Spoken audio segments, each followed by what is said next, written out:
Welcome to my channel. আজকে আমি নিয়ে চলে এসেছি এঁচোড়ের একটা একদমই নতুনত্ব রেসিপি। আমি রান্না করব এঁচোড় কোফতার কালিয়া। চলো দেখা যাক কীভাবে তৈরি করছি। আমি নিয়ে নিয়েছি ছোট সাইজের একটা কচি এঁচোড়। এবার এঁচোড়টাকে আমি কেটে নেব।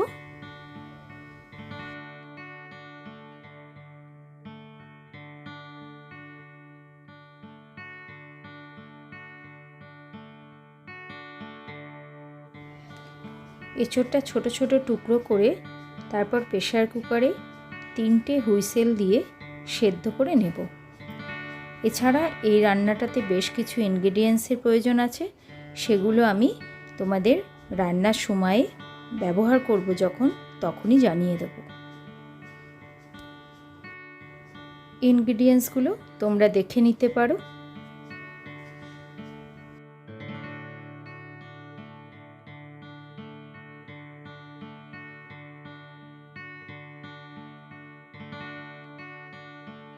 এঁচোড়ের টুকরোগুলোকে খুব সুন্দরভাবে নরম করে নিয়েছি প্রেসার কুকারে সেদ্ধ করে। সেদ্ধ করে নেওয়া এঁচোড়ের টুকরোগুলোকে হাতে বেশ ভালো করে চটকে নেব। চটকে নেওয়া এঁচোড়টাকে একপাশে রেখে দিলাম।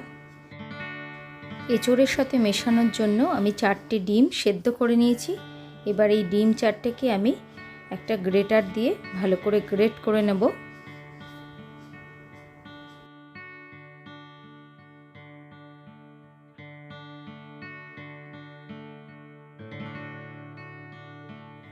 ডিমগুলো গ্রেট করে নেওয়া হয়ে গেছে।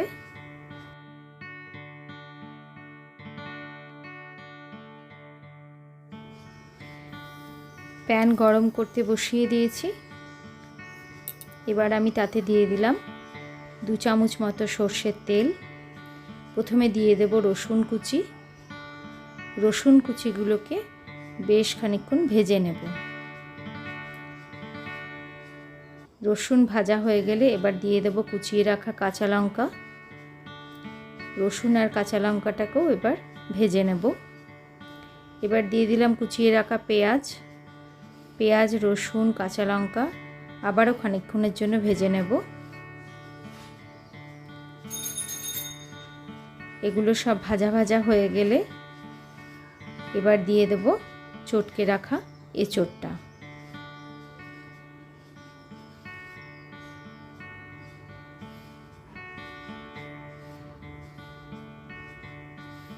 এঁচোড়টাকে আদা, কাঁচা লঙ্কা, পেঁয়াজ এগুলোর সঙ্গে একটু সামান্য সময়ের জন্য নেড়ে নেব। এবার দিয়ে দিলাম গ্রেট করে রাখা সেদ্ধ ডিমটা। এবার বাকি ইনগ্রেডিয়েন্টসগুলো একে একে এতে আমি অ্যাড করে নেব। দিয়ে দেব হলুদ গুঁড়ো, পরিমাণ মতো লবণ, সামান্য চিনি, রোস্টেড জিরে গুঁড়ো, কাশ্মীরি লঙ্কার গুঁড়ো। এবার এই সমস্ত উপকরণগুলো দিয়ে আবারও ভালো মতন নেড়ে ছেড়ে ডিম, এঁচোড় এগুলোকে সুন্দর করে পাকিয়ে নেব।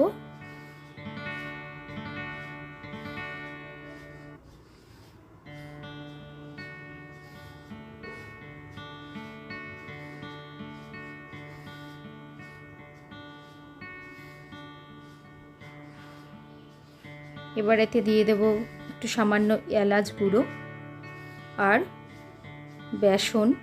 বেসনটা আমি বাইন্ডিংয়ের জন্য ব্যবহার করছি, যাতে কোফতাগুলো তৈরি করতে সুবিধা হয়। এবার বেসন দিয়ে এই পুরো আইটেমটা মাখিয়ে নেব। একটু সামান্য এই মাখা আমি তুলে নিলাম। হাতে একটু সামান্য তেল মাখিয়ে মন্ড করে দেখব যে এটা গোল করা যায় কি না। মনে হচ্ছে আরও একটু বেসনের প্রয়োজন আছে, তাহলে এটা ভালো মতো বাইন্ড হবে। আরও 1 চামচ মতো বেসন এতে দিয়ে দিলাম। এবার এই বেসনটাকেও ভালো মতো নেড়ে চেড়ে এবার এটা একটা বাটির মধ্যে তুলে নিলাম এবং ঠান্ডা করে নেব। তারপর এটাকে কোফতার আকারে গড়ে নিতে পারবো। সামান্য হাতে সর্ষের তেল নিয়ে এবার গোল গোল করে কোপ্তার আকারে এগুলো তৈরি করে নিলাম। একই রকমভাবে সমস্ত কোপ্তাগুলো রেডি করে নিয়েছি। কোপ্তাগুলো যেহেতু আমি ডিপ ফ্রাই করব, সেজন্য বেশ খানিকটা পরিমাণে তেল গরম করে নিলাম। এবার একে একে কোপ্তাগুলো ছেড়ে দেব। দেখো, ভাজার সময় তেলটা বেশ ফেনা হয়ে যাচ্ছে, আসলে ডিম থাকার জন্য এটা হচ্ছে। লাল লাল করে এই কোপ্তাগুলো ভেজে নিতে হবে, বেশ কড়া করে। কোপ্তাগুলো ভেজে নেওয়া হয়ে গেছে। এবার বাকি কোপ্তাগুলো একই রকমভাবে ভেজে নেব। এবার কোপ্তার কালিয়া বানানোর জন্য গ্রেভি তৈরি করব। আমি প্যানে ভাজা তেল দিয়ে দিলাম 2টো তেজপাতা, গোটা জিরে। ফোড়নটা ভাজা হলে দিয়ে দিলাম পেঁয়াজ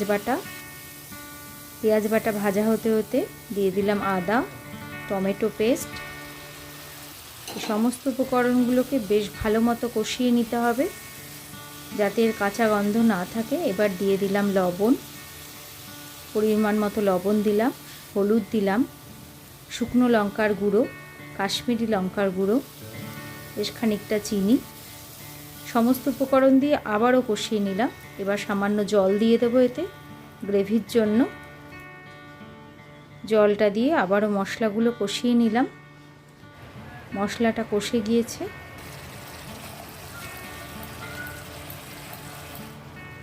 এবার এতে দিয়ে দেব 1 বাটি ফ্যাটানো দই। দইটা মশলার সঙ্গে কষে ফুটতে শুরু করেছে এবং মশলা থেকে তেল ছেড়ে বেরিয়ে এসছে। এবার আমি এতে দিয়ে দিলাম থেতো করে রাখা গরম মশলা। এতে আমি দারচিনি এলাচ ব্যবহার করেছি। গ্রেভি সম্পূর্ণ রেডি। এবার এতে আমি এই কোপ্তাগুলো দিয়ে দেব। কোপ্তাগুলো সামান্য একটু গ্রেভির মধ্যে ফুটিয়ে নিয়ে আমি গ্যাসটা অফ করে দেব। এঁচোড়ের কোপ্তা কালিয়া রান্নাটা আমার কমপ্লিট। মিনিট 5 ঢাকা দিয়ে রাখার পর সার্ভ করে দেব। এঁচোড় কোপ্তা কালিয়ার এই রেসিপিটা তোমাদের কেমন লাগলো আমাকে অবশ্যই কমেন্ট বক্সে জানাবে। Thank you friends.